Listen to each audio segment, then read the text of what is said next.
কবর চেনে না এমন কেউ আসলে খুঁজে পাওয়া দুষ্কর। একটা ছোট্ট গর্ত যেখানে মুসলিমদেরকে দাফন করা হয় শরঈ নিয়ম অনুযায়ী। মানুষ মাত্র তার কাফন আর আমল নিয়েই সেখানে প্রবেশ করে। কিছুদিন পর তার কাফনটা নষ্ট হয়ে যায়, তার আমলটা শুধু থাকে। কবর হলো দুনিয়া এবং আখিরাতের মধ্যবর্তী একটা অবস্থান। তবে দুনিয়া থেকে বিদায়ের পরই তার কবরের জীবন শুরু হয়, যেটাকে বলা হয় আলামুল বারজাখ। আখিরাতের জীবনের প্রথম সোপান এটা। আমরা কবর সম্পর্কে আল কোরআন কি বলছেন এবং as-সুন্নায় নবী সাল্লাল্লাহু আলাইহি সাল্লাম কি বক্তব্য রেখেছেন কবরের ভয়াবহতা, কবরের কবরের আযাব থেকে নাজাত পাওয়ার উপায়, এগুলো নিয়ে সংক্ষেপে আজকে আলোচনা করব ইনশাআল্লাহ। সাউন্ডটা কি ক্লিয়ার আছে? আচ্ছা,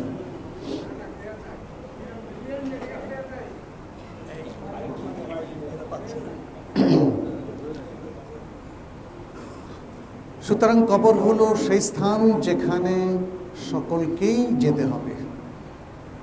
সবারই দুনিয়ার আবাস শেষে কবরই হবে তার আবাস। আর ভিতরে ঢুকানো যাবে না। জি জি জি, যতটুকু আছে এতটুকুই। আমি বলেছি আপনাদেরকে একদিন যে আপনার সাউন্ড বক্স আরও ভালো আনতে হবে ইনশাআল্লাহ। ইনশাআল্লাহ মানুষ তো চেহারা দেখার জন্য আসে না, কথা শোনার জন্য আসে, তাই না? অতএব আমরা ইনশাআল্লাহ চেষ্টা করবো, আপনারা সবাই মিলে চেষ্টা করে সাউন্ড সিস্টেমটাকে ভালো করেন ইনশাআল্লাহ। আচ্ছা, তাহলে আমরা যেটা বলছিলাম, কবর এমন একটা গন্তব্য যেটা থেকে কারো কোনো নিস্তার নেই। সেখানে যেতেই হবে, পা ফেলতেই হবে। কবরের যে ফিতনা তার মুখোমুখি হতেই হবে, এবং কবরের যে দম্মা, আমরা যেটা নিয়ে একটু পরে কথা বলবো, কবরের যে চাপ, সেই চাপও সবাইকে সহ্য করতে হবে। আল্লাহ যেন এই সকল পরীক্ষা আমাদের কর্তৃত্বটা করেন। আমরা শুরুতে সে দোয়া করছি। আল্লাহ সুবহানাহু ওয়া তাআলা আল কোরআনে বলেন, ইয়াউমা তাজিদু কুল্লু নাফসিন মা আমিলাত মিন খাইরিন মুহদারা ওয়া মা আমিলাত মিন সুইন তাওয়াদ্দু লাউ আন্না বাইনাহা ওয়া বাইনাহু আমাদান বাঈদা ওয়া ইউহাদ্দিরুকুমুল্লাহু নাফসাহু ওয়াল্লাহু রাউফুন বিল ইবাদ। সূরা আল ইমরানের 30 নম্বর আয়াত। আল্লাহ সুবহানাহু ওয়া তাআলা বলছেন, যেদিন প্রত্যেক প্রাণী, প্রত্যেক মানুষ, কুল্লু নাফসিন বলতে এখানে প্রত্যেক মানুষকে বোঝানোর উদ্দেশ্য, তার আমলকে উপস্থিত দেখতে পাবে। তার আমল নামা সে তার সামনে উপস্থিত দেখতে পাবে, এবং তার সামনে যত খারাপ আমল আছে সেটাও সে দেখতে পাবে। সে কামনা করবে যদি এই খারাপ আমল এবং তার মধ্যে অনেক বিশাল দূরত্ব থাকতো, কারণ খারাপ আমলটা তো ভালো ফলাফল নিয়ে আসবে না। আল্লাহ তার সম্পর্কে সতর্ক করছেন, আর আল্লাহ তার বান্দাদের প্রতি অত্যন্ত করুণাময়। খুব গুরুত্বপূর্ণ একটি আয়া। এখানে অনেকগুলো মেসেজ আছে। আমরা যেহেতু কবর নিয়ে বলছি, আয়াত থেকে আপনারা বুঝে নেবেন। আমরা ইনশাআল্লাহ নেক্সট মান্থ থেকে আয়াতের তাফসির আপনাদের উদ্দেশ্যে পেশ করবো ইনশাআল্লাহ। সুতরাং কবরের জীবনটা হলো বারজাখি জীবন।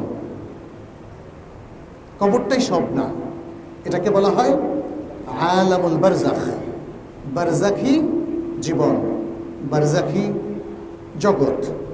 ফলে কোনো মানুষ সমাধিস্থ না হলেও সে আলামুল বারজাখের মধ্যেই সে অবস্থান করবে, এটাই তার আবাস হবে। তাকে বাঘে খেয়ে ফেলুক, সে আগুনে পুড়ে অঙ্গার হয়ে যাক, অথবা নদীতে ডুবে মারা যাক, মাছ তাকে খেয়ে ফেলুক, কিংবা তাকে কবরে দাফন করা হোক, সর্বাবস্থায় তার অবস্থান হবে কোথায়? আলামুল বারজাখে। আমার মনে হয় এই জিনিসটা জানলে অনেক প্রশ্নের উত্তর মানুষের কাছে এমনিতেই এসে যায়। আচ্ছা, দ্বিতীয় হচ্ছে কবরের কথা কি আল কোরআনে আলোচিত হয়েছে? আমরা দেখি যারা আজকে হাদিস অস্বীকার করছে, তারা কবরকে অস্বীকার করছে, এবং তারা কবরের আযাব এবং নাঈম, আল্লাহর পক্ষ থেকে যে মুমিনদের জন্য যে নাঈম বা নেয়ামত, আর যারা গুনাহগার বা পাপী বান্দা তাদের যে কবর আযাব হবে সেটাকে তারা অস্বীকার করছে। দলিল একটাই যে এই সংবাদগুলো হাদিসে এসেছে, কোরআনে আসে না, এটা তাদের দাবি। কিন্তু আসলে কোরআনে এসেছে, কিন্তু আল কোরআনের মধ্যে এসেছে। আল বারা ইবনে আযিব রাদিয়াল্লাহু তাআলা আনহু থেকে একটা হাদিস বর্ণিত হয়েছে সহিহ বুখারী এবং মুসলিমের মধ্যে। তিনি বলছেন, নবী সাল্লাল্লাহু আলাইহি ওয়াসাল্লাম বলেছেন, ইউথাব্বিতুল্লাহু আল্লাযীনা আমানু বিল কওলি থাবিত। আল্লাহ সুবহানাহু ওয়া তাআলা ঈমানদারদেরকে দৃঢ় বক্তব্যের উপরে, কথার উপরে রাখবেন, সাবিত কদম রাখবেন। তারা ওই বক্তব্যের উপর আখিরাতেও সঠিক থাকবে। কে রাখবেন? আল্লাহ। আল্লাহ তাদেরকে স্টিডফাস্ট, সুদৃঢ় রাখবেন। এই কথা থেকে তারা বিচ্যুত হবে না, এই কথা তারা ভুলেও যাবে না। সূরা ইব্রাহিমের ২৭ নম্বর আয়াত তিনি উল্লেখ করে বলছেন, নাযালাত ফি আযাবিল কবর, নাযালাত ফি আযাবিল কবর। এটা কবরের আযাব সম্পর্কে নাজিল হয়েছে। কার কথা? নবী সাল্লাল্লাহু আলাইহি ওয়াসাল্লামের কথা। এখন তার বক্তব্য যদি কোরআনের ব্যাখ্যা আপনি গ্রহণ না করেন, তাহলে বিভ্রান্ত হওয়া ছাড়া আর কোনো উপায় নাই। ইউথাব্বিতুল্লাহু আল্লাযীনা আমানু বিল কওলি থাবিত। হাদিস সাক্ষ্য দিচ্ছে যে এই আয়াতটি কবর সম্পর্কে বলা হয়েছে। কবরের মধ্যে যখন মুমিন ব্যক্তিকে প্রশ্ন করা হবে, তখন সে সঠিক উত্তর দিতে সমর্থ হবে। সে হাদিসগুলো একটু পরে আপনাদের সামনে আমরা বলছি। তাহলে নবী সাল্লাল্লাহু আলাইহি সাল্লাম এবং তার সাহাবাদের সাক্ষ্য থেকে এটা প্রমাণিত যে আল্লাহ সুবহানাহু ওয়া তাআলা এই আয়াতে কিসের উল্লেখ করেছেন? কবরের আযাবের কথা উল্লেখ করেছেন।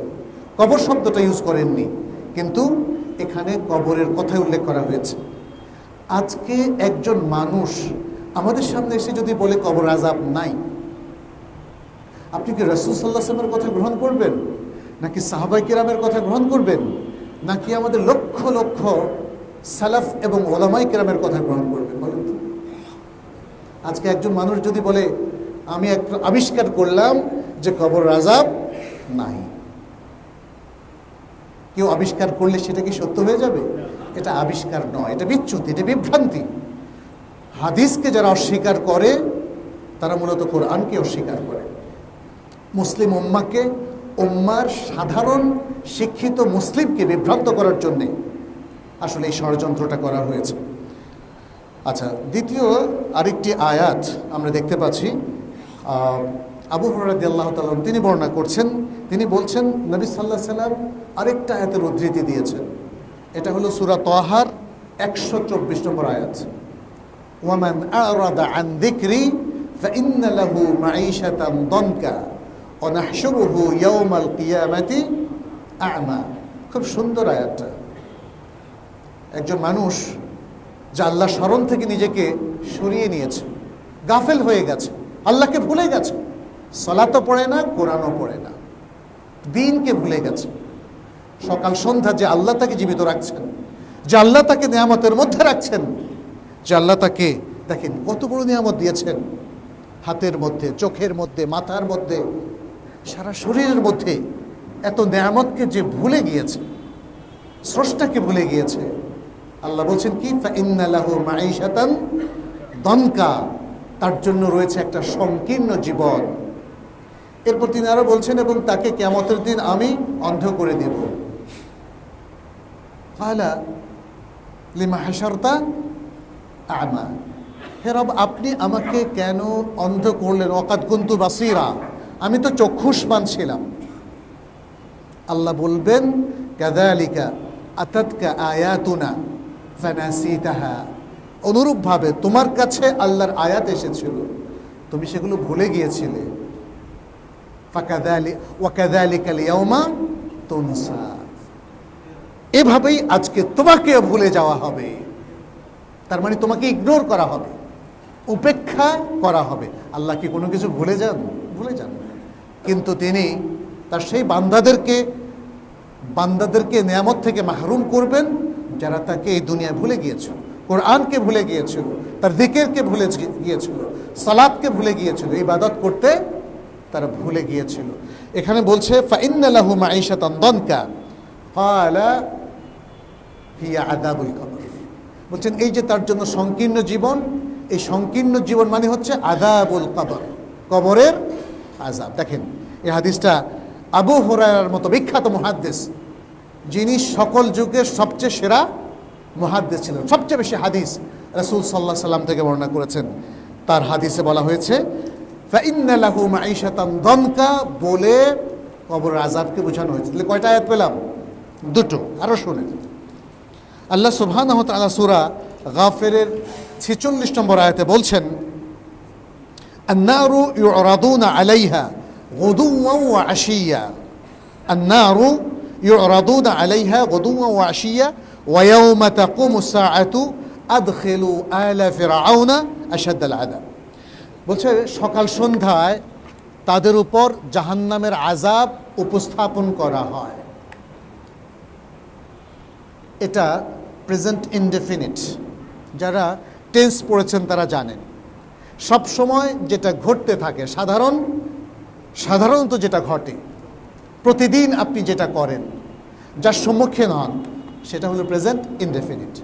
এটা মুদারে মারুফ। সকাল সন্ধ্যায় ফেরাউনের লোকদের উপরে আযাব উপস্থাপন করা হয়। যদি এটা হাসরের ময়দানের পরে হতো তাহলে বলা হতো হবে, আর এখানে বলা হচ্ছে কি হয়। আচ্ছা, এবং বলা হচ্ছে সকালে এবং সন্ধ্যায়, অর্থাৎ দিনভর। ওয়ায়াউমা তাকুমুস সাআহ, দেখেন এটা আরো ক্লিয়ার করে দিয়েছে। আর যেদিন কিয়ামত কায়েম হয়ে যাবে, তাহলে এটা কিয়ামত কায়েম হওয়ার আগে। আর যেদিন, দেখেন তার মানে এরপরে যেদিন কিয়ামত কায়েম হবে তখন বলা হবে আদখিলু আলা ফিরআউনা আশাদ্দাল আযাব, ফিরআউনের সম্প্রদায়কে কঠিন আযাবে প্রবেশ করা, সেটা হবে জাহান্নাম। তাহলে প্রথমটা হলো কবরের আযাব, দ্বিতীয়টা হলো জাহান্নামের আযাব।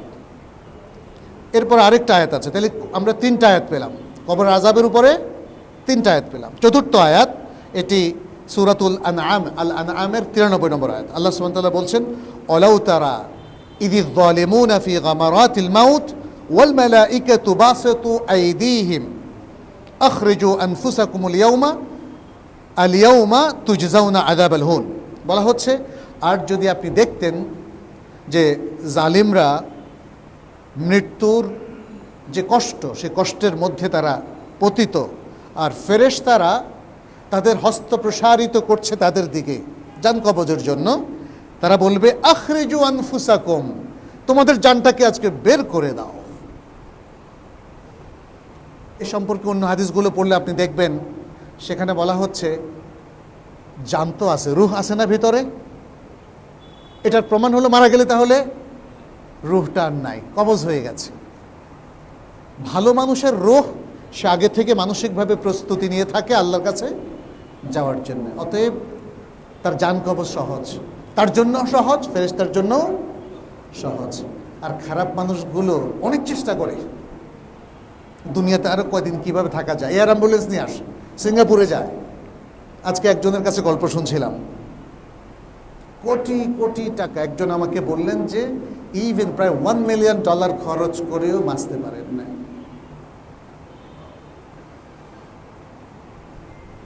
আল্লাহ সিদ্ধান্ত, তাই না? কোনো উপায় আছে কারো আপনাদের? বলেন, কোনো উপায় নেই।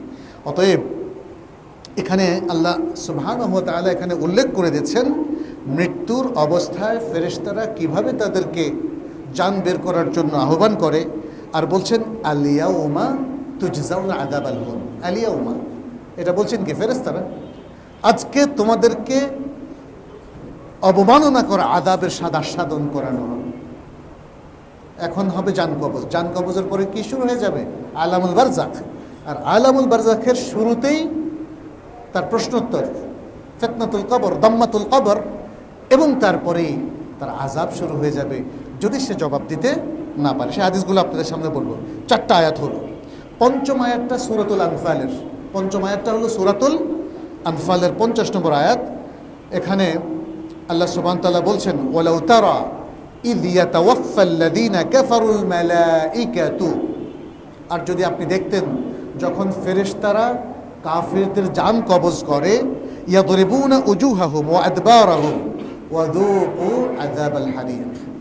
তারা তাদের মুখমণ্ডলে প্রহার করতে থাকে, তাদের পৃষ্ঠদেশেও প্রহার করতে থাকে, আর বলতে থাকে কি, যুকু আযাবাল হারিক, তোমরা আগুনের আযাব আস্বাদন করো। এটা যদি সেই কিয়ামত পর্যন্ত অপেক্ষা করা হতো তাহলে কি এ কথা বলতেন? বলতেন না। যিনি চক্ষুষ্মান, যার বুদ্ধি আছে, সে বুঝে নেয়, তাই না? আমরা অনেক সময় দেখি পরিবারের মধ্যেও দেখবেন একটু ইশারা দিয়ে কথা বলা হয়, সব সময় সলিড কথা বলা হয় না। অনেক সময় বুদ্ধিদীপ্ত ইশারা ইঙ্গিত থাকে, এটা সব জায়গায় থাকে। আপনি দেখবেন এটা কনস্টিটিউশন থাকে, এটা বইতে থাকে, এটা বক্তৃতায় থাকে, এটা শাশুড়ির কথার মধ্যে থাকে, তাই না?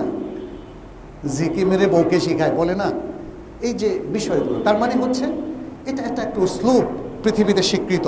অতএব এখানে ইবনে আব্বাস রাদিয়াল্লাহু তাআলা আনহু সহ আরও অনেকের কাছ থেকে আমরা জানি এই আয়াতগুলো কবরের আযাব সম্পর্কে নাজিল হয়েছে। ইবনে আব্বাস রাদিয়াল্লাহু তাআলা আনহুর আরেকটা হাদিস আমরা এখানে উল্লেখ করছি, যেটি সহিহ বুখারীতে বর্ণিত হয়েছে। তিনি বলছেন, রাসূলুল্লাহ সাল্লাল্লাহু আলাইহি ওয়াসাল্লাম একবার দুটো কবরের পাশ দিয়ে অতিক্রম করছিলেন। তখন তিনি বললেন, ইন্নাহুমা লা ইউআযাবান ওয়া মা ইউআযাবানি ফি কাবীর, এদের এই কবরবাসী দুজনকে আযাব দেওয়া হচ্ছে, তবে অনেক বড় কোনো অপরাধে এদেরকে আযাব দেওয়া হচ্ছে না। আম্মা হাদা, তিনি ব্যাখ্যা করে দিচ্ছেন কার কি দোষ ছিল। আম্মা হাদা ফাকানা লা ইস্তাতিরু মিন বাউলিহি, এই ব্যক্তি, একটা কবরকে তিনি ইঙ্গিত করে বলছেন, এই ব্যক্তি প্রস্রাব থেকে নিজেকে মুক্ত রাখত না, দাঁড়িয়ে প্রস্রাব করত, আর তার ছিটা তার শরীরে এবং গায়ে লাগত। একটা কালচার দেখেন, আমাদের দেশের নিউ কর্পোরেট কালচার আপনি দেখবেন দাঁড়িয়ে পেশাব করা।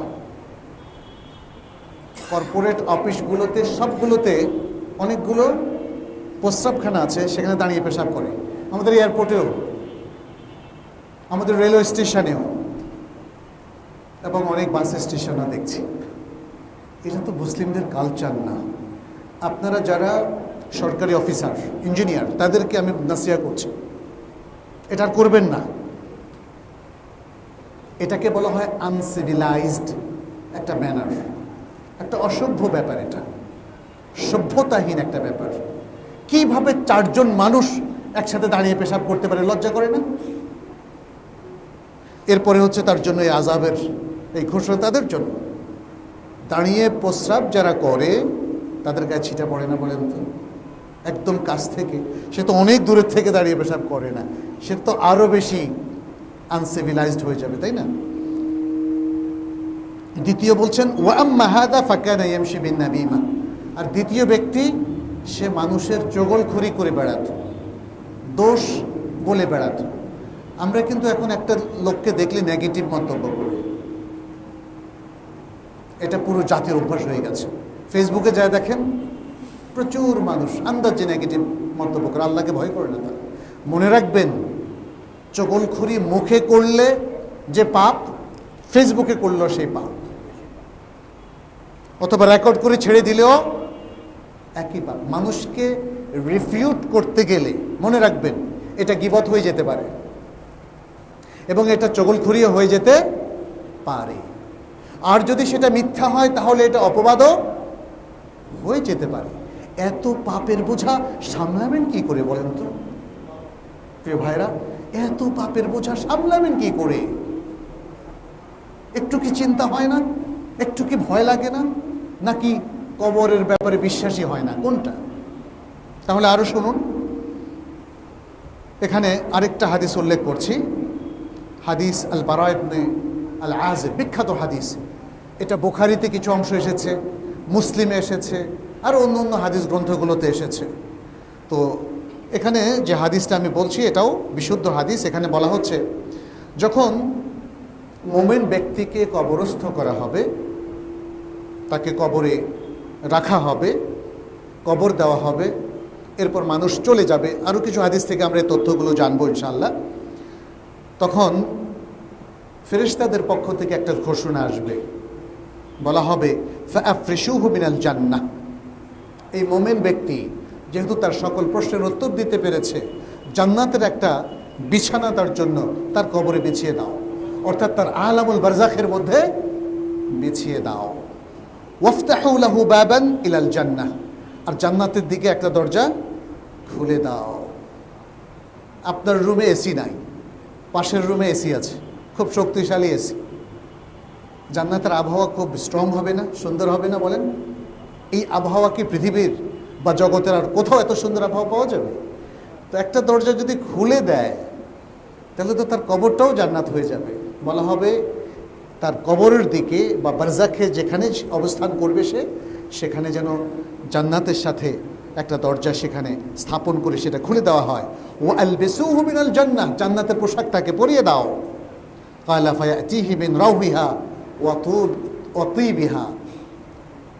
সাহাবী রাবি বললেন, অর্থাৎ নবী সাল্লাল্লাহু আলাইহি সাল্লাম এর পক্ষ থেকে এই মন্তব্যটা এসেছে যে তার কাছে জান্নাতের গন্ধ, সুঘ্রাণ এবং জান্নাতের সুগন্ধি তার কাছে আসতে থাকবে।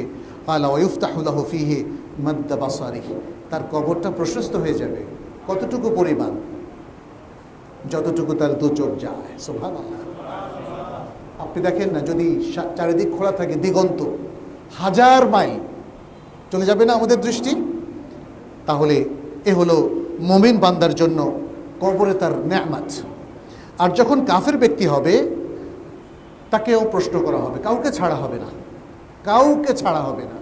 কিন্তু ব্যক্তি যদি কাফির হয়, যাকে কবরস্থ করা হলো, তাকে প্রশ্ন করা হবে, সে কি উত্তর দিবে আমরা পরবর্তী হাদিসে সেটা বলছি। যখন সে উত্তর দিতে ব্যর্থ হবে তখন আল্লাহ তাআলা ঘোষককে বলবেন একটা ঘোষণা করতে, কি? ফাআফরিশুহু মিনান নার, জাহান্নামের বিছানায় তাকে বিছিয়ে দাও। ওয়ালবিসুহু মিনান নার, জাহান্নামের পোশাক তাকে পরিয়ে দাও। ওয়াফতাহু লাহু বাবান ইলান নার, এবং জাহান্নামের সাথে একটা দরজা ওপেন করে দাও। পাশের বাসার আগুন যদি ঢুকে আপনার বাসায়, আল্লাহ মাফ করুন এবং আল্লাহ আপনাদের আমাদের সবাইকে হেফাজত করুন। কি কঠিন অবস্থা, তাই না? আগুন তো আমরা দেখেছি গত কয়েক বছরে, চকবাজারের আগুন, বনানীর আগুন, তাই না? বিভিন্ন বাসা বাড়িতে আগুন, সেটা আমরা দেখেছি। আর আমি দেখেছি মিনার আগুন 2 বার, 97 সালে একবার, সেবার 2000 লোক পুড়ে মারা গিয়েছে। আমরা তখন বাইরে ছিলাম, প্রায় 4-5 ঘন্টা আগুন চলেছে। আপনারা জানেন হয়তো এগুলো, যারা খবর রাখেন। তার পাশেই আমরা কোরবানির প্রজেক্টে কাজ করেছিলাম। 3-4 ঘন্টা পরে বিকেলে বের হলাম দেখতে, তখনও দেখি শত শত লাশ, তাদেরকে তখনও সরাতে পারেনি। বিশাল এলাকা জুড়ে রান্না করছিল এক হাজি, সেখান থেকে টেন্টে তখন আগুন লাগলো। এটা হলো সেই সময়ের কথা যখন ফায়ার প্রুফ টেন্ট চালু হয় নাই। যাই হোক, সে আগুন যারা দেখেছেন তারা জানেন এটা কত ভয়াবহ। আর জাহান্নামের আগুন, হাদিস ওয়ালা হারাজ। এখানে ওই হাদিসটা আবার উল্লেখ করবো, যেটি উসমান ইবনে আফফান রাদিয়াল্লাহু তাআলা আনহু থেকে বর্ণিত আছে। এই হাদিসটা অনেকেই বর্ণনা করেছেন এবং শেখ আলবানী রাহিমাহুল্লাহ সহিহ আত-তারগীবের মধ্যে এটাকে সহিহ হাদিস বলে উল্লেখ করেছেন। এছাড়াও আল মুস্তাদরাক গ্রন্থে ইমাম হাকিম উল্লেখ করেছেন এবং বলেছেন এটা শাইখাইনের অর্থে শুদ্ধ। এই হাদিসে উল্লেখ করা হয়েছে, হানি, যিনি ওসমান ইবনে আফফান রাদিয়াল্লাহু তাআলা আনহুর আজাদকৃত দাস ছিলেন, প্রখ্যাত একজন তাবেঈ এবং মুহাদ্দিস, তিনি বর্ণনা করছেন, কানা উসমান ইযা ওয়াকাফা আলা কবরিন বাকা হাত্তা ইয়াবুল্লা লিহিয়াতাহু। যখন ওসমান ইবনে আফফান রাদিয়াল্লাহু তাআলা ইসলামের 3য় খলিফা কবরস্থানে যেতেন, দাঁড়াতেন, তখন তার চোখ দিয়ে অঝরে অশ্রু প্রবাহিত হতো, এমনকি তার দাড়িগুলো ভিজে যেত। ফাকিল লাহু তাযকুরুল জান্নাতা ওয়ান নার ফালা তাবকি ওয়া তাবকি মিন হাদা।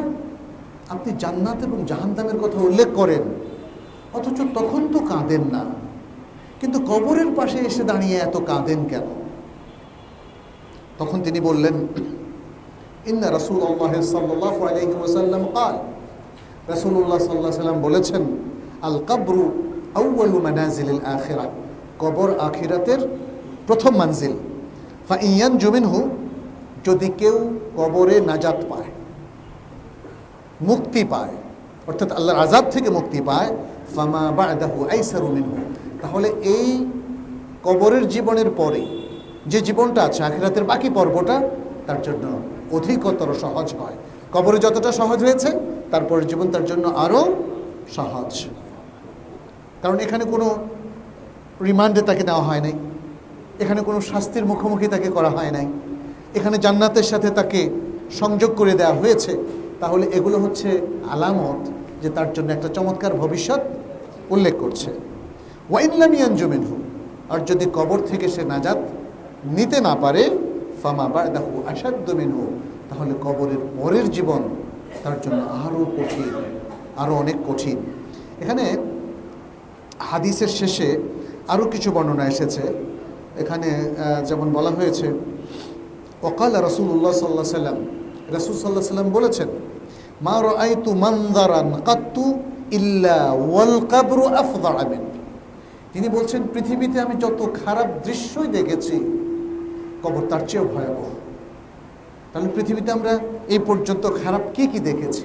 পাহাড় থেকে মানুষ পড়ে যায়, অথবা অ্যাক্সিডেন্টে মারা যায়, অথবা বিল্ডিং থেকে পড়ে যায়, কিংবা আগুনে ঝলসে যায়, মারা যায়। রাসূল সাল্লাল্লাহু আলাইহি ওয়াসাল্লাম বলছেন, এই যে আমরা যত ভয়াবহ দৃশ্য দেখছি, কবর তার চেয়েও আরও অনেক ভয়াবহ। এই হাদিসটা ইমাম ইবনে মাজাহ বর্ণনা করেছেন এবং শেখ আলবানী একে শুদ্ধ বলে উল্লেখ করেছেন। সুতরাং কবরকে আমরা তাহলে কিভাবে কল্পনা করছি? আজকের মানুষ আধুনিক জীবনে থেকে থেকে কবর জেনেও কেমন যেন হয়ে গেছে আমার কাছে মনে হয়, তাই না? আমরা জাহান্নামের কথাও জানি, জাহান্নামের আযাবের কথাও শুনি, কিন্তু মনটার বিগলিত হয় না। মনটা কেন এত শক্ত হলো বলেন তো? একটু ভাবতে হবে আমাদেরকে। আমি জানি এখানে অনেকের মন হয়তো আমার থেকে আরও অনেক নরম আছে, বা কারো এমন আছে যে একটুতেই কান্না চলে আসে। দেখেন, ওসমান ইবনে আফফান তো সেরকম মানুষই ছিলেন, তিনি খলিফা ছিলেন, তার মধ্যে সে অহংকার তৈরি হয় নাই। তিনি ভাবেন নাই আমার হাতে মুসলিম খেলাফতের সকল ক্ষমতা। আজকের মানুষ অনেক বেশি ক্ষমতা ভোগ করে, সম্পদও একটা ক্ষমতা, এলাকার দাপট একটা ক্ষমতা, এগুলো কিন্তু আমাদেরকে নষ্ট করে দেয়। আপনি যখনই সম্পদের মালিক হবেন, দেখবেন সম্পদ আপনাকে দুনিয়ার প্রীতির বন্ধনে আবদ্ধ করে, আখিরাত থেকে ডিটাচ করে ফেলে। আমাদের দুনিয়ার পদ, পদবি, ক্ষমতা, লোভ, এসব কিছু আমাদেরকে কিন্তু কালচারালি নষ্ট করে দেয় এবং নষ্ট করে দিয়েছে। এটা আমরা আমাদের বাঙালি সমাজকে যদি দেখি, সেই ঢাকা শহর হোক আর গ্রামীণ শহর, গ্রামে পলিটিক্স আরও খারাপ, যতটুকু শুনেছি। এই এই এই ধরনের জীবন যাপন পদ্ধতি আখিরাত জানা সত্ত্বেও, কবর সম্পর্কে জানা সত্ত্বেও, দেখেন আমাদের কান্না আসে না। আপনি বলেন তো, আপনি শেষ কবে কেঁদেছেন? আপনি কবে আখিরাতের ভয়ে আল্লাহর কাছে হাত তুলে দোয়া করেছেন বলেন তো? কবে শেষ রাতে জেগেছেন? একটু ভাবনা দরকার। আয়েশা রাদিয়াল্লাহু তাআলা আনহা বলছেন, এই হাদিসটা সহিহ মুসলিমের মধ্যে এসেছে, বললেন যে দুজন ইহুদি বৃদ্ধা, তারা আয়েশা রাদিয়াল্লাহু তাআলা আনহাকে কবর আযাব সম্পর্কে বলছিলেন। নবী সাল্লাল্লাহু আলাইহি ওয়াসাল্লাম সেটা শুনলেন। দেখেন কারা কথা বলছিলেন? ইহুদিরা। ইহুদিরা কোত্থেকে বলেছে? কারণ তাদের কাছেও তো একটা কিতাব ছিল, তাওরাত, এবং খ্রিস্টানদের কাছেও কিতাব আছে। দেখেন সেখানেও কিন্তু এই মানে আলামুল বারজাখের কথা আছে, কবরের কথা আছে, জান্নাত জাহান্নামের কথা আছে, আখিরাতের কথা আছে। ইনজিলকে বিকৃত করা হয়েছে, কিন্তু সবটা তো না। ইহুদিরাও অনেক কিছু বিকৃতি করেছে, কিন্তু তারা সঠিকভাবে উপস্থাপন করেছে। এই জন্য নবী সাল্লাল্লাহু আলাইহি ওয়াসাল্লাম আয়েশার কাছে যখন এই খবরটা শুনলেন, বললেন, সাদাকাতা, এই দুই ইহুদি মহিলা সত্য বলেছে। ইন্নাহুম ইউআযাবুনা আযাবান তাসমাউল বাহাইমু কুল্লাহা, যে আল্লাহর বান্দারা তারা এমন একটা আযাবের মুখোমুখি হবে যে আযাবটা গবাদি পশু শুনবে, কিন্তু মানুষ সে আযাবটা, এই যে চিৎকার অথবা আযাবের যে শব্দগুলো, এগুলো মানুষ শুনবে না। এটা কে বলেছেন? নবী সাল্লাল্লাহু আলাইহি সাল্লাম। তখন আয়েশা রাদিয়াল্লাহু তাআলা আনহা বললেন, ফামা রাআইতুহু বা'দু ফি সালাতিন ইল্লা তাআওয়াযা মিন আযাবিল কবর। এরপরে নবী সাল্লাল্লাহু আলাইহি সাল্লাম যে আমাকে এই কথা বললেন, এরপর আমি খেয়াল করলাম যে তিনি এরপরে যখনই কোনো সালাত পড়তেন তখনই কবরের আযাব থেকে তিনি আল্লাহর কাছে পানাহ চাইতেন। সুবহানাল্লাহ। এটা বুখারী মুসলিমের হাদিস। আবু হুরায়রার আরেকটা হাদিস আছে, তিনি বলছেন, ক্বালা রাসূলুল্লাহ সাল্লাল্লাহু আলাইহি ওয়াসাল্লাম, রাসূল সাল্লাল্লাহু আলাইহি ওয়াসাল্লাম বলেছেন, ইযা তাশাহহাদা আহাদুকুম, যখন তোমাদের কেউ তাশাহুদ পড়ে, কোথায়? সালাতের মধ্যে তাশাহুদ যখন পড়ে, অর্থাৎ শেষ তাশাহুদ, যে তাশাহুদের পরে সে সালাম ফেরাবে, ফালিয়াস্তাইয বিল্লাহি মিন আরবা, তাহলে সে যেন চারটা জিনিস থেকে আল্লাহর কাছে পানাহ চায়। ইয়াকুলু, কি বলবে সে? আল্লাহুম্মা ইন্নী আউযু বিকা মিন আযাবি জাহান্নাম, প্রথমটা, ওয়া মিন আযাবিল কবরি, দ্বিতীয়টা, ওয়া মিন ফিতনাতিল মাহইয়া ওয়াল মামাত, তৃতীয়টা, ওয়া মিন শাররি ফিতনাতিল মাসিহিদ দাজ্জাল। তাহলে সে বলবে, হে আল্লাহ, আমি আপনার কাছে জাহান্নামের আযাব থেকে মুক্তি চাই, পানাহ চাই, কবরের আযাব থেকে পানাহ চাই, দুনিয়া এবং আখিরাতের অর্থাৎ জীবন এবং মৃত্যুর যে ফিতনা, সে ফিতনা থেকে পানাহ চাই, এবং মাসিহাদ দাজ্জালের ফিতনা থেকে পানাহ চাই। এটা মুসলিম শরীফের হাদিস। কবরের একটা দগ্ধা আছে, দগ্ধা মানে চাপ। এই চাপটা থেকে কেউ মুক্তি লাভ করে নাই, কিন্তু এই চাপটা কারোর জন্য ভয়াবহ হবে, কারোর জন্য হালকার উপর দিয়ে যাবে। এখানে আয়েশা রাদিয়াল্লাহু তাআলা আনহা থেকে হাদিসটা সহিহ বর্ণনা এসেছে।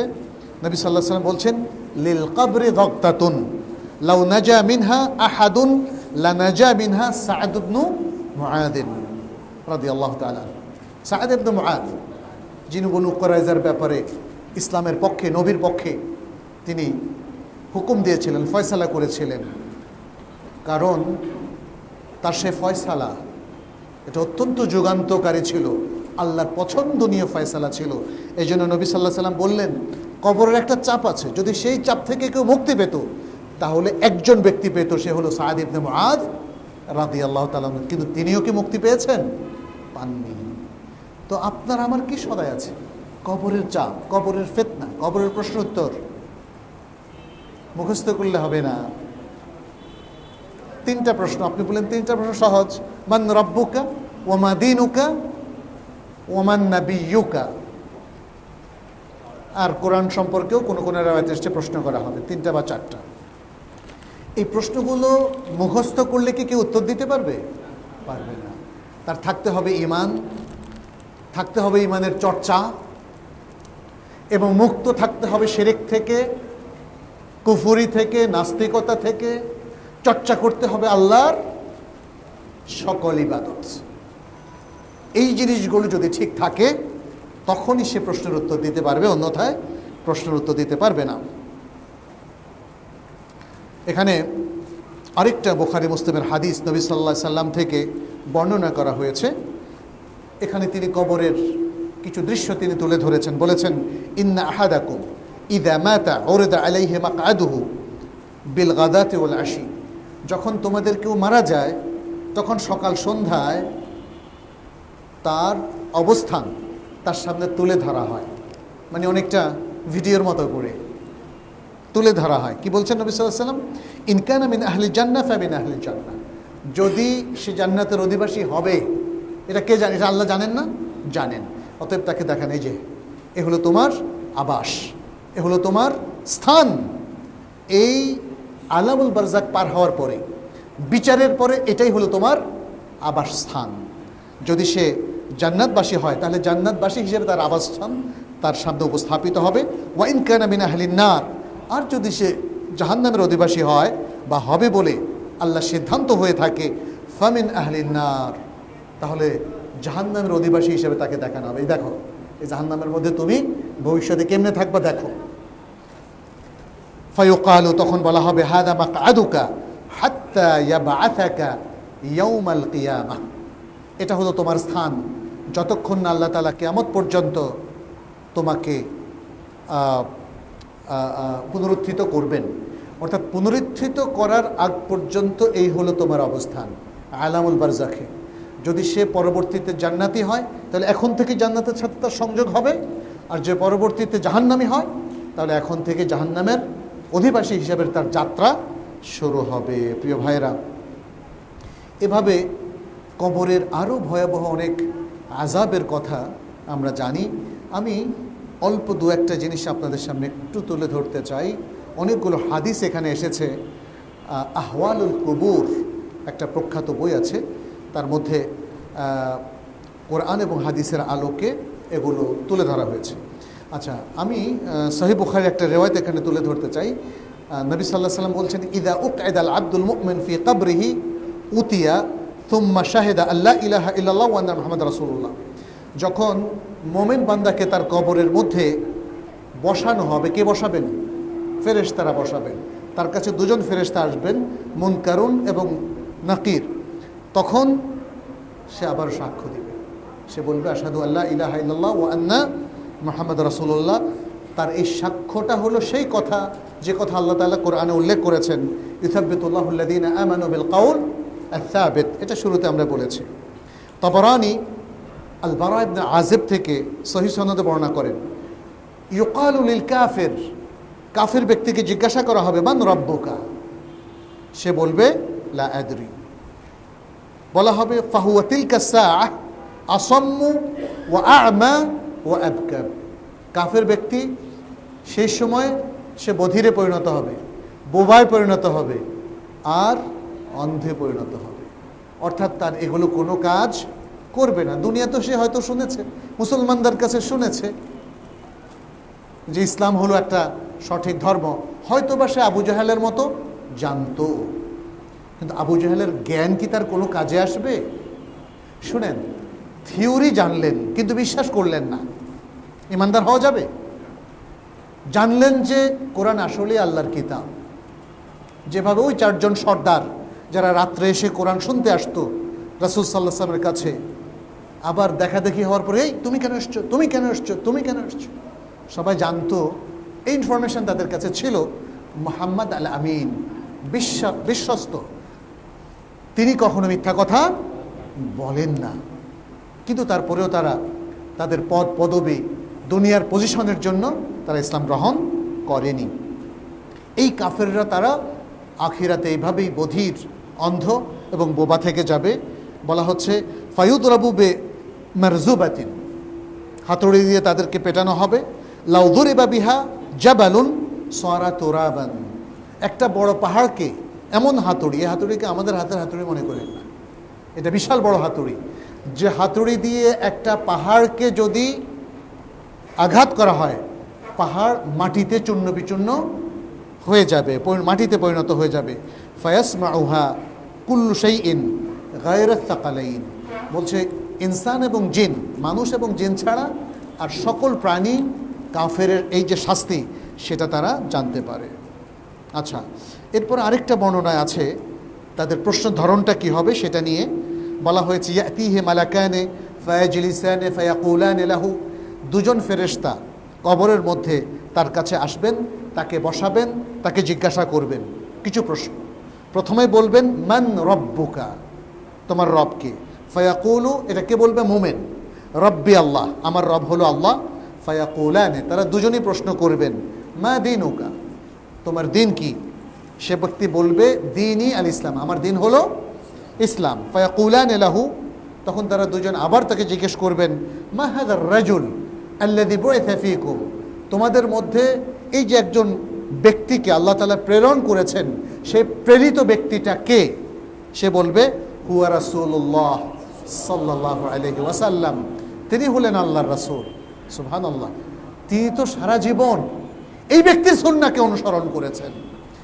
যিনি, মনে রাখবেন, যে মুসলিম তার প্রত্যেক কথায় কাজে সব কিছুতে নবী সাল্লাল্লাহু আলাইহি সাল্লামকে মানে, তার আনুগত্য করে, তার সুন্নাহকে সব কিছুর উপরে স্থান দেয়, এই ব্যক্তি কোনোদিন ভুল করবে না। তার ইমানটাও ঠিক আছে, সুন্নাহ যে মানে দেখবেন তার ইমানটা ঠিক, তার দ্বীনও ঠিক, এবং সে নবী সাল্লাল্লাহু আলাইহি সাল্লামকে জানতে পারবে, চিনতে পারবে, এবং সে বলবে হুয়া রাসূলুল্লাহ। অতএব চর্চা চর্চা চর্চা, আপনাকে কোরআন সুন্নাহর চর্চার মধ্যে থাকতে হবে। শুধু সারাদিন তেলাওয়াত করলে, তাবিজ হিসাবে ঝুলালে, অথবা মুসলিম হিসাবে দাবি করলে আসলে এই প্রশ্নগুলোর উত্তর দেওয়া যাবে না। তখন ফেরেশতারা চতুর্থ প্রশ্ন জিজ্ঞেস করবে, বলবে ওমা ইউদরিকা, তুমি কিভাবে জানলা, তুমি কিভাবে জানলা যে আল্লাহ হলো তোমার রব, ইসলাম হলো তোমার দিন, এবং মুহাম্মদ সাল্লাল্লাহু আলাইহি সাল্লাম হলো রাসূলুল্লাহ সাল্লাল্লাহু আলাইহি সাল্লাম, এটা তুমি কিভাবে জানলা? মা ইউদরিক। তখন সে বলবে কারাআতু কিতাবাল্লাহ, আল্লাহর কিতাব আমি পড়েছি, ফাআমানতু বিহি, আমি সেই কিতাবের উপর ঈমান এনেছি, ওয়া সাদ্দাকতু, এবং কিতাবকে সত্য বলে মেনে নিয়েছি, কিতাবকে সত্য বলে মেনে নিয়েছি। দেখেন আমাদের লোকজন এখন কোরআন পড়ার সুযোগ পায় না, আর অধিকাংশের কোরআন পড়াই শুদ্ধ না। প্রায় 1 মিলিয়ন মসজিদ বাংলাদেশে এখন। এই মসজিদগুলোর কাজ কি? যেন তেন ভাবে এই দায়িত্ব পালন করলে হবে না। মসজিদকে যারা আপনারা আবাদ করছেন, একটা দেশকে যেমন রাষ্ট্রপ্রধান, প্রেসিডেন্ট, মন্ত্রী পরিষদ যেভাবে আবাদ করে, মসজিদ কমিটি এবং মসজিদের যারা ওলামায়ে কেরাম আছেন, ইমাম খতিব সহ যারা দুআত আছেন, আপনাদেরকে সেভাবে মসজিদকে আবাদ করতে হবে। এলাকা থেকে কোরআনের নিরক্ষরতা দূর করতে হবে, কোরআনমুখী করতে হবে। তা না হলে কোরআন তো আমাদের সবার বিরুদ্ধে মামলা মোকদ্দমা পেশ করবে না। রাসূল সাল্লাল্লাহু আলাইহি সাল্লাম আমাদের বিরুদ্ধে মামলা মোকদ্দমা পেশ করবে যে এরা সবাই এই কোরআন পরিত্যাগ করেছে। অতএব সে তার মুখোমুখি হওয়া যাবে না। আর কোরআন যদি না পড়েন তাহলে প্রশ্নের উত্তর দেওয়াটা একটু কঠিন হয়ে যাবে, কারণ কোরআন পড়ার সাথে কোরআন চর্চা, কোরআনকে প্রতিষ্ঠা করা, কোরআনকে বোঝা, কোরআনের তাফসির বুঝবেন হাদিস দিয়ে, তাহলেই সত্যিকারের এলেমের অধিকারী হওয়া যাবে। এলেম থাকলে পরীক্ষা উত্তীর্ণ হওয়া যায়। পরীক্ষার্থীরা যদি এলেম অর্জন না করে, ফিজিক্সের পরীক্ষা, এটা তো একটা এলেম, তাই না? সে ফিজিক্সের পরীক্ষা উত্তীর্ণ হতে পারবে? ম্যাথের পরীক্ষার্থী যদি ম্যাথের এলেমটা অর্জন না করে, সে কি পরীক্ষা উত্তীর্ণ হতে পারবে? তাহলে কোরআনের অনুসারীরা, মুসলিমরা যদি কোরআন সুন্নাহর জ্ঞান তারা অর্জন না করে, তাহলে কবরে তারা কখনোই পার পাবে না। আল্লাহ আমাদেরকে ক্ষমা করুন। আচ্ছা, এরপরে হাদিসে বলা হলো ফায়ুনাদি মুনাদিন মিনাস সামায়ে আন সাদাকা আবদি ফাআফরিশুহু মিনাল জান্নাহ।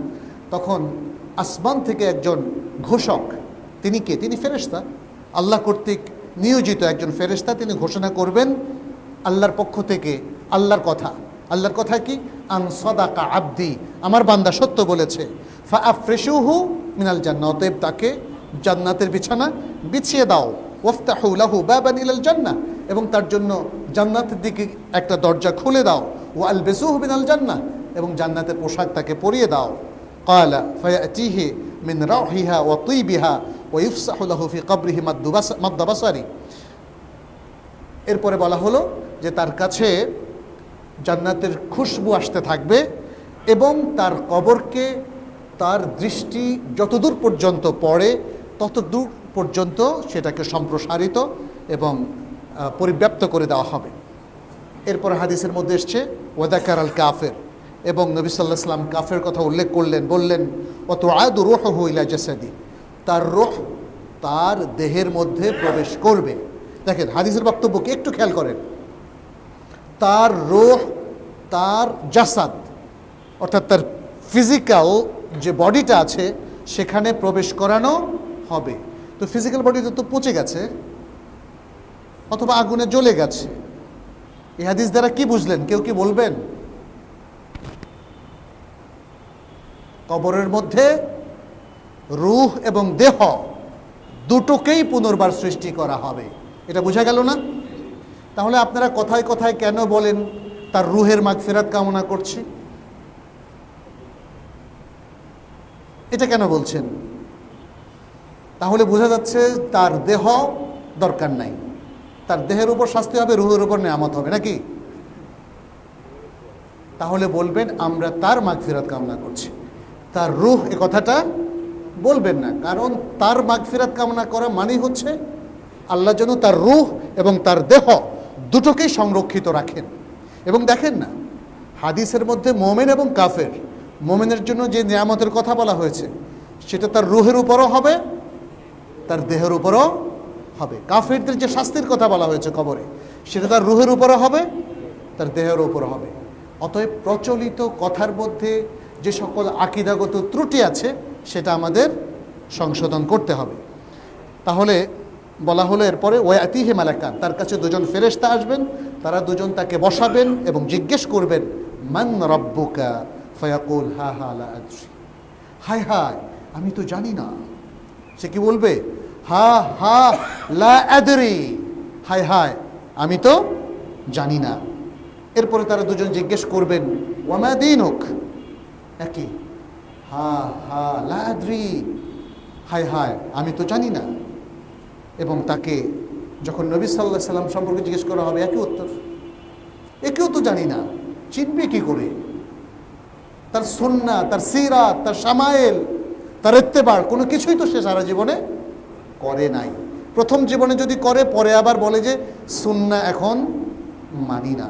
কিছু লোকজন আছে, খুলনায় একজন আছে, ঢাকায় একজন আছে, বরিশালে একজন আছে, লন্ডনে একজন আছে, আমেরিকাতে একজন আছে, এগুলো সব ইউটিউবে আছে, আমি আর নাম বললাম না। এদের কেউ মৌলানা সাহেবও আছে, কেউ প্রিন্সিপালও আছে। অবাক কাণ্ড, এতদিন জানতাম হাদিস সত্য, এখন হাদিস মানি না, এরকম বলে। ইন্না লিল্লাহি ওয়া ইন্না ইলাইহি রাজিউন। দুর্ভাগা তারা। তাইলে আগের মানাটা ফলাফল কি সে পাবে? আগের মানার ফলাফল সে পাবে না। তখন ফায়ুনাদি মুনাদি মিনাস সামা, আল্লাহর পক্ষ থেকে একজন ঘোষক ঘোষণা করবে আন কাযাবা আবদি, আমার এই বান্দা মিথ্যা বলেছে। ফাআফরিশুহু মিনান নার, অতএব তাকে জাহান্নামের বিছানা বিছিয়ে দাও।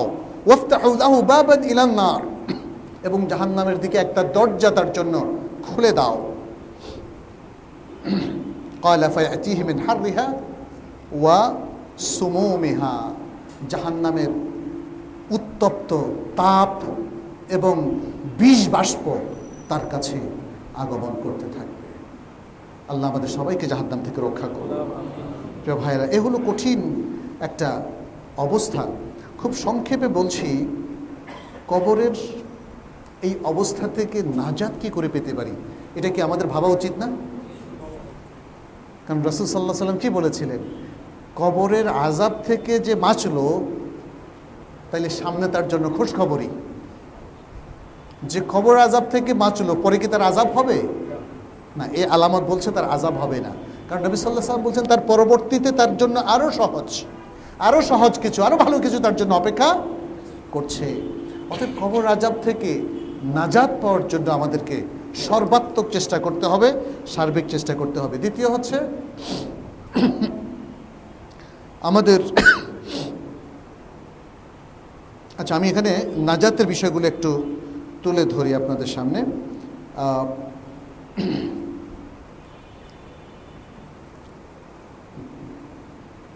আচ্ছা, প্রথম যে বিষয়টা নাজাতের জন্য, সেটা হচ্ছে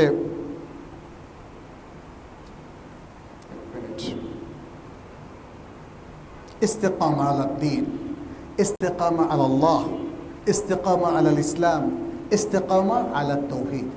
আমরা যে আল্লাহকে চিনলাম, আল্লাহর দ্বীনকে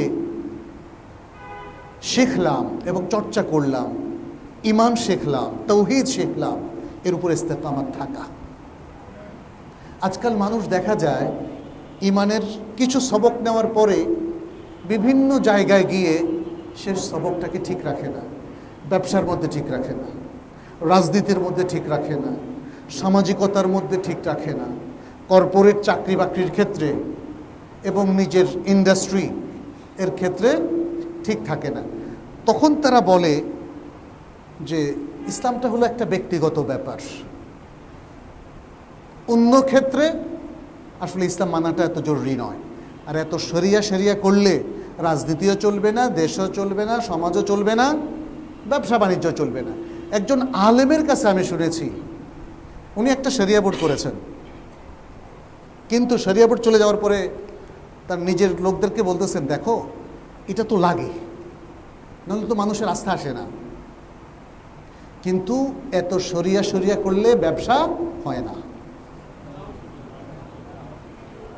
আপনারা নাউজুবিল্লাহ পড়ছেন, এটাই দেখেন অধিকাংশ প্রতিষ্ঠানের এটাই চর্চা। তারা অনেকে শরিয়া বোর্ড রাখলেও সত্যিকার শরিয়া মানে কি না এটা একটা বড় প্রশ্ন। কারণ একটা জিনিস মানে কিনা তার জন্য অনেক মনিটরিং লাগে, দেখতে হয় কোয়ালিটি মেনটেন হচ্ছে কিনা, প্রত্যেকটা জায়গায় কোথায় কি ভুল হচ্ছে, সে ভুলের সংশোধনটা কোথায় কিভাবে হয়, তাই না? এই বিষয়গুলো আমাদের মাথায় রাখতে হবে। দ্বিতীয় যে বিষয়টা, ইস্তেকামাতের উপরে আল্লাহ তাআলা অনেক সুন্দর সুন্দর আয়াত বলেছেন। সূরা ফুসসিলাতের 30 নম্বর আয়াত আল্লাহ সুবহানাহু ওয়া তাআলা বলছেন, ইন্নাল্লাযীনা ক্বালু রাব্বুনাল্লাহ সুম্মা ইসতাকামু, যারা বলে যে আল্লাহ আমাদের রব, এরপরে তারা ইস্তেকামাতের উপর ছিল। ইস্তেকামাত মানে হচ্ছে শেষ নিঃশ্বাস পর্যন্ত দিনদারির উপরে থাকা, এটা ইস্তেকামাত। ঈমান আনলাম তারপর আর খবর নাই, এটাকে ইস্তেকামাত বলা হয় না। তাতানাজ্জালু আলাইহিমুল মালাইকা, তাদের উপর রহমতের ফেরেশতারা নাজিল হন। আল্লা তাখাফু ওয়ালা তাহজানু, তারা বলতে থাকেন তোমরা ভয় পেও না, চিন্তিত হইও না, টেনশন করো না। ওয়া আবশিরু বিল জান্নাতিল্লাতী কুনতুম তুআদুন, এবং তোমরা খুশখবরি নাও সেই জান্নাতের, যে জান্নাতের প্রতিশ্রুতি তোমাদেরকে দেয়া হয়েছে। দ্বিতীয় যে বিষয়টা আমাদেরকে কবর আযাব থেকে একদমই পূর্ণ নাজাতের ব্যবস্থা করে দেয়, সেটা হচ্ছে আল্লাহর পথে শাহাদাত। আল্লাহর পথে শাহাদাত, শাহাদাতের মধ্যে সবচেয়ে উচ্চ মাকামের শাহাদাত হচ্ছে আল্লাহর দ্বীনকে প্রতিষ্ঠার জন্য যদি কেউ ইসলামের শত্রুদের হাতে নিহত হয়, তাহলে এটা হলো শাহাদাতের সর্বোচ্চ দারাজা। তবে শাহাদাতের আর অনেকগুলো কারণ আছে, যে কারণে ব্যক্তিকে শহীদ বলে নবী সাল্লাল্লাহু আলাইহি সাল্লাম নিজেই নির্ধারণ করছেন যদি তারা ঈমান নিয়ে মারা যায়। যেমন পানিতে ডুবে মারা যাওয়া, আগুনে পুড়ে মারা যাওয়া, কোনো ব্যক্তির হাতে মজলুম হয়ে মারা যাওয়া। সে জালেম ব্যক্তি এমনকি যদি মুসলিমও হয়, তাহলে মান কুতিলা দুনা নাফসিহি ফাহুয়া শাহীদ, এটা সহিহ মুসলিমের হাদিস। ওমান কুতিলা দুনা মালিহি ফাহুয়া শাহীদ, আপনার নিজের বৈধ হালাল সম্পত্তি রক্ষা করতে গিয়ে যদি মারা যান তাহলেও শহীদ। কিন্তু যদি আপনার ঘুষ খাওয়া টাকা অথবা দেশের মানুষের সম্পদ দখল করে সেটা রক্ষা করার জন্য মারা যান, তাহলে এই হাদিসটা তার ক্ষেত্রে প্রযোজ্য হবে না। এটা একটু মনে রাখতে হবে, এটা মনে রাখতে হবে। হ্যাঁ, এই যে মাইলস্টোনের বাচ্চারা, ওরা তো বাচ্চারা এমনিই তারা নিষ্পাপ, ছোট বাচ্চারা, নাবালক বাচ্চারা এমনি নিষ্পাপ। আমরা আসলে তাদের সাথে সহানুভূতি প্রকাশ করছি। আল্লাহ যেন তাদেরকে শহীদ হিসাবে কবুল করেন এবং আল্লাহ যেন জান্নাতের উচ্চ মাকামে তাদেরকে অবস্থান দেন, মর্যাদা দেন, আমরা সে দোয়া করছি। আপনারা পারলে তাদের পরিবারগুলোর কাছে একটু যাবেন। তারা এখন কঠিন অবস্থায় আছে। কোনো পরিবারের 3 জন মারা গিয়েছে, 3টা সন্তান, ছোট 3টা সন্তানই একই স্কুলে পড়তো। একটু ভাবুন তো এই মা বাবার কি কঠিন অবস্থা। প্রথমত তাদের কাছে গিয়ে একটু সান্ত্বনা দিবেন, একটু সান্ত্বনা, দুনিয়ার কিছু আর না দেন, সান্ত্বনাটা দিবেন। আর একটা ছোট্ট নসিহা করবেন, ইস্তেকামাতের উপর থাকো। তোমার সন্তানকে আল্লাহ নিয়েছেন, এটা কোনো ক্ষতি হয় নাই, কারণ এরা সব জান্নাতি ইনশাআল্লাহ বেইযনিল্লাহ। আমরা নিজেরা ঘোষণা করছি না, কি বলছি? বেইযনিল্লাহ, কারণ আলামত তাই বলছে। শুনেন, কদিন পরে আমরা সবাই মারা যাবো। আগামী 100 বছরের মধ্যে আমরা কেউ থাকবো না। আজকে একজন শিক্ষক মারা গেছে, আজকেও আরেকজন মারা গেছে, কারণ এখনো অনেকে আর্তনাদ করছে। আগুনে পোড়া গেলে একটু জায়গা 1-2 মাস লাগে ঠিক হতে, আর এটা তো মাত্র কিছুদিনের। কারো 70%, কারো 80%, 90%, তারা তো অনেকেই মারা গিয়েছে, কিন্তু যাদের 40%, 30%, 50% পুড়ে গিয়েছে, এরা কিন্তু জীবমৃত। 50% পুড়ে যাওয়া কঠিন এক ব্যাপার। মদিনা থাকতে আমাদের এক ভাইয়ের নাম ছিল আব্দুল ওয়াহেদ। তার ছোট্ট মেয়ে মনে হয় 6-7 বছর বয়স ছিল। হাঁড়িতে তখন ভাত হচ্ছিল আর কি, চাল দেওয়া হয়েছিল, চালটা ভাত হয়ে এসছে। কী কারণে যেন সে নামাতে গিয়েছে বা ঠেলা দিয়েছে, পুরো পানি তার গায়ে পড়েছে। প্রায় 1 বছর লেগেছে তার ঠিক হতে। তাও পুরোপুরি তো ভালো হয়নি, যতটুকু হয়েছে 1 বছর লেগেছে। অতএব আমাদের তাদের প্রতি সহানুভূতি ব্যক্ত করা উচিত। আমার মনে হয় আমাদের প্রত্যেকেরই তাদের কাছে একটু গিয়ে সান্ত্বনা দেওয়া, আর যেন ঈমান হারা তারা না হয়। অনেকেই অধিক শোকে, ও আল্লাহ তুমি আর কাউকে দেখলে না, আমাকে কেন দিলে এত কষ্ট, এভাবে ঈমান থেকে ছুটে যেতে পারে। তাহলে তো দিনও মানে দুনিয়াও গেল, আখিরাতও গেল। এটা আমরা চাই না। আমাদের প্রত্যেক ভাই যেহেতু আল্লাহ নিয়ে গিয়েছেন, যেন সে ধৈর্য ধরতে পারে, যেন তার মনোবল চাঙ্গা হয়, যেন সে আল্লাহর কাছে এর বিনিময় প্রত্যাশা করে। এর পাশাপাশি একটু এই যে ফিলিস্তিনের ভাই বোনদের কথা একটু স্মরণ করে।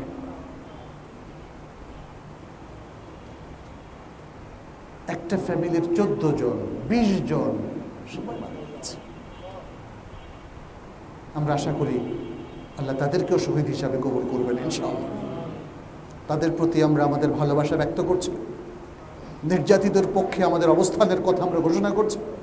আর যারা জালিম ইহুদি, যারা সারা বিশ্বের জন্য একটা বালা মুসিবত, আল্লাহ তাদেরকে ধ্বংস করে দিন, তাদের উপর লানত নাজিল করুন, এবং তাদের থেকে মুসলিম জাতিকে, মুসলিম উম্মাহকে, ফিলিস্তিনবাসীকে, বাইতুল মাকদেসকে আল্লাহ উদ্ধার করুন, পরিত্রাণ দিন। আল্লাহুম্মা আমিন। আরেকটা যেটা কবর আযাব থেকে বাঁচাতে পারে সেটি হলো সূরাতু তাবারাক। তাবারাকাল্লাযী বিয়াদিহিল মুলকু ওয়া হুয়া আলা কুল্লি শাইইন কাদির আল্লাযী খালাকাল মাউতা ওয়াল হায়াতা লিয়াবলুয়াকুম আইয়ুকুম আহসানু আমালা। এটা এই হাদিসটাকে শেখ আলবানী শুদ্ধ বলে উল্লেখ করেছেন। নবী সাল্লাল্লাহু আলাইহি ওয়াসাল্লাম বলছেন, সূরাতু তাবারাক হিয়াল মানিআতু মিন আযাবিল কবর। এটা মুখস্থ করে ফেলবেন এবং পড়বেন সব সময়।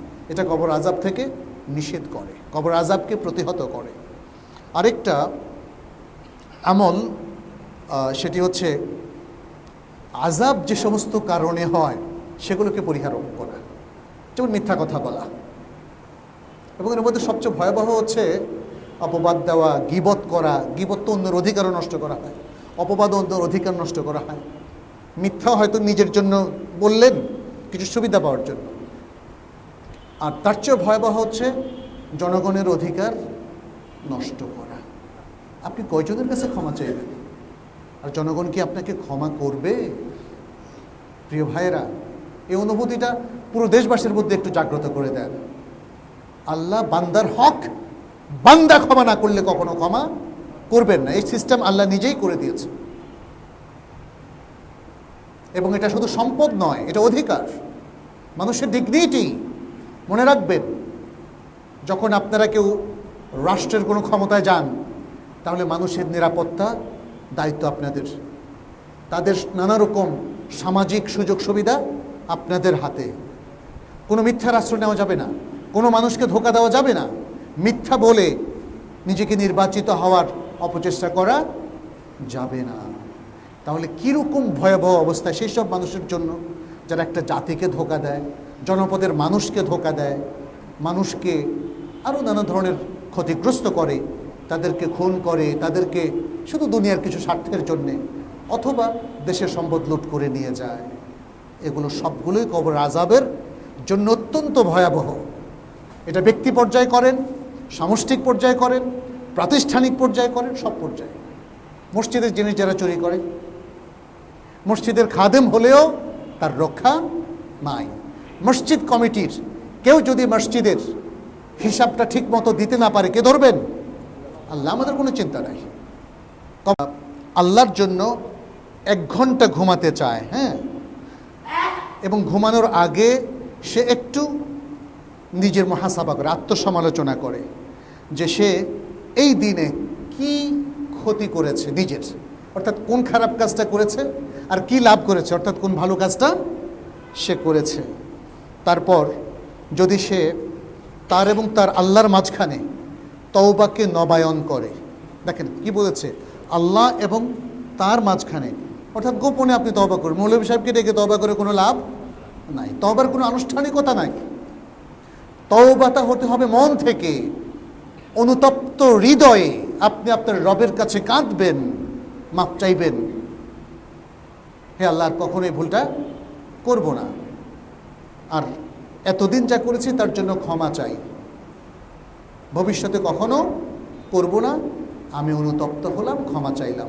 আর মানুষের হকের সাথে যদি এটা সম্পৃক্ত থাকে তাহলে মানুষের হক ফেরত দেওয়ার যে নীতিমালা ইসলাম নির্ধারণ করেছে, অথবা তার কাছ থেকে ক্ষমা চেয়ে নেওয়ার যে নীতিমালা নির্ধারণ করেছে, আপনি হয় ক্ষমা প্রাপ্ত হতে হবে অথবা তার অধিকার তাকে ফেরত দিতে হবে যেভাবে পারেন। না পারলে কি সেই ব্যবস্থাপনাও আমাদের ওলামায়ে কেরাম উল্লেখ করেছেন, আমি সেখানে সেটা উল্লেখ করতে চাচ্ছি না। কিন্তু আপনাকে সিনসিয়ার হৃদয়ে, বিগলিত হৃদয়ে, খুব সিরিয়াস হৃদয়ে যদি আপনি তওবাটা করেন, এটাই হলো সত্যিকারের তওবা। ইমাম ইবনুল কাইয়িম সে কথাটা বলছেন।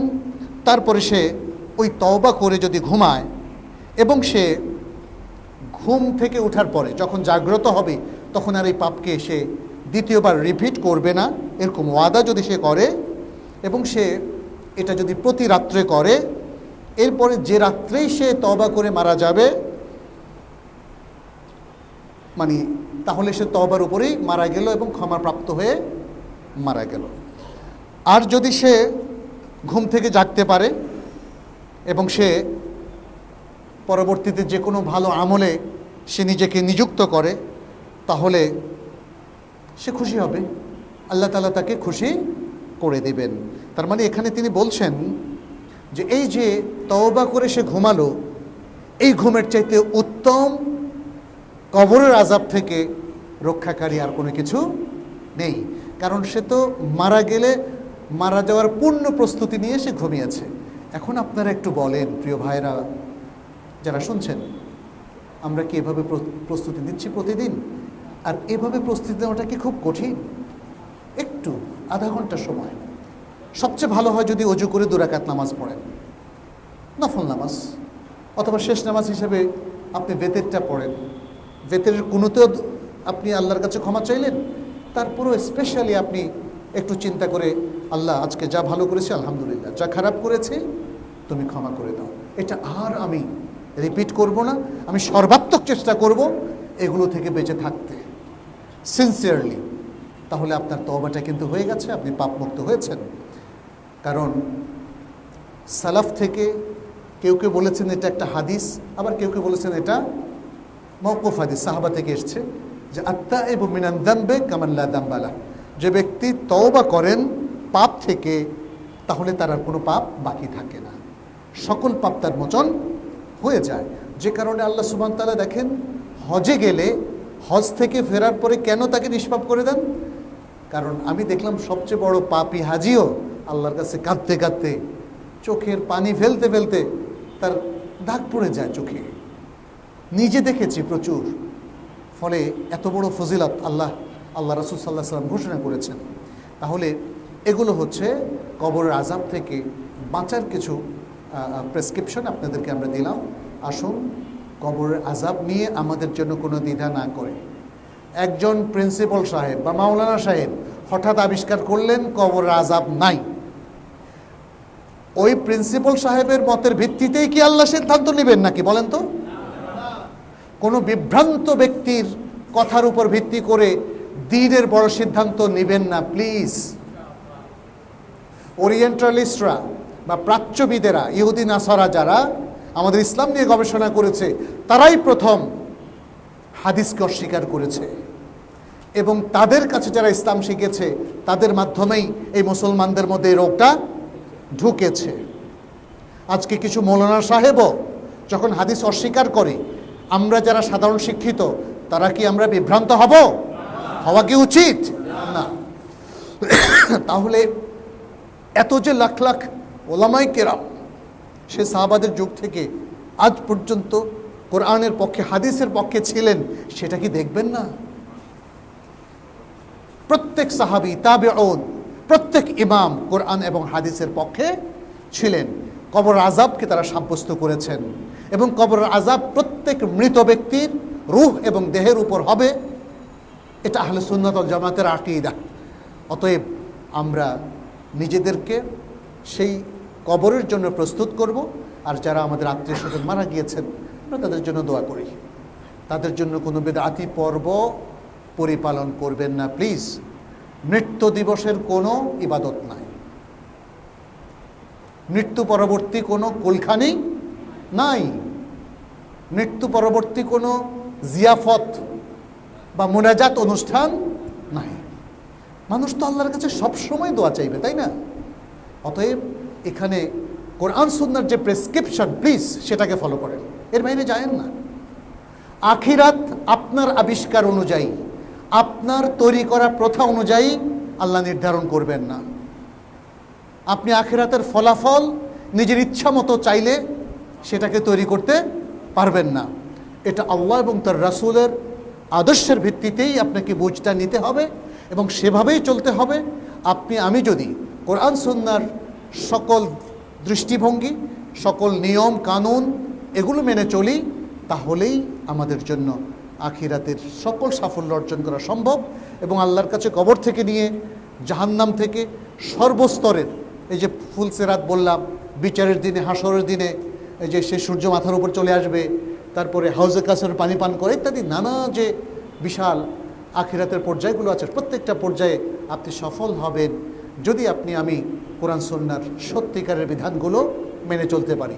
তাহলে বেঁচে থাকতে হবে শিরক থেকে, বেঁচে থাকতে হবে কুফরি থেকে, বেঁচে থাকতে হবে নাস্তিকতা থেকে, বেঁচে থাকতে হবে পাপ থেকে।